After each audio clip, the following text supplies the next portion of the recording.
alert! Tama alert! Dali na!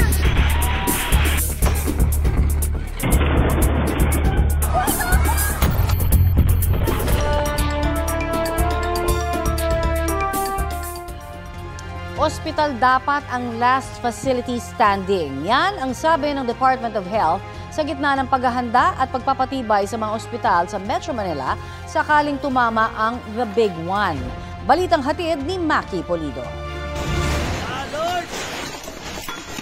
Matapos ang magkakasunod at malalakas na lindol sa bansa, pinangangambahan naman ngayon sakaling gumalaw ang West Valley Fault at tumama ang 7.2 magnitude earthquake sa Metro Manila at Bulacan.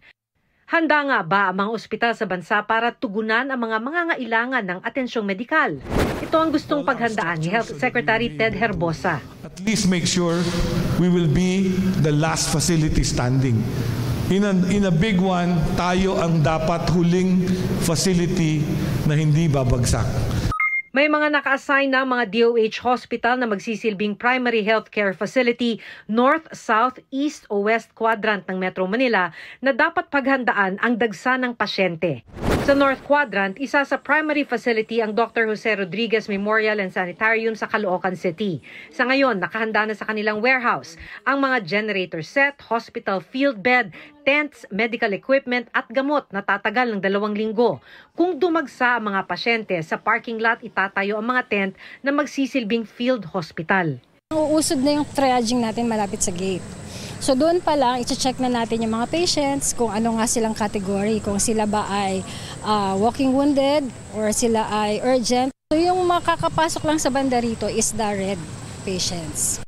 Ang Tondo Medical Center na sakop ng West Quadrant, balak magtayo ng field hospital sa Intramuros Golf Course, sa mga kalsada sa paligid ng ospital, pati na sa isang kalapit na paaralan.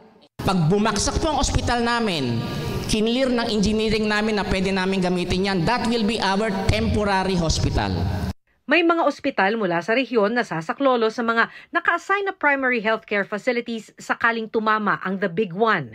Pero sa DOH briefing, sabi ni Dr. Imelda Mateo ng Amang Rodriguez Memorial Hospital na isa naman sa mga ospital na sakop ng East Quadrant, kailangang maghanda sakaling hindi kaagad makarating ang saklolo.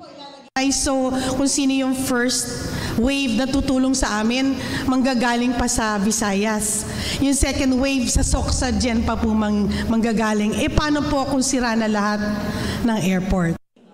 Kaya sana, ayon kay Mateo, may pondo para sa dagdag na equipment tulad nitong atmospheric water generating system na magtitiyak ng sapat na supply ng tubig. Hihingi pa ng pondo ang DOH dahil 100 million pesos na lang ang natitira sa Emergency Response Fund ng kagawaran ngayong taon. Tiniyak naman ni Secretary Herbosa na na-inspeksyon na mga gusali ng mga ospital para tiyaking hindi guguho ang mga ito sakaling tumama ang The Big One. Maki Pulido nagbabalita para sa GMA Integrated News.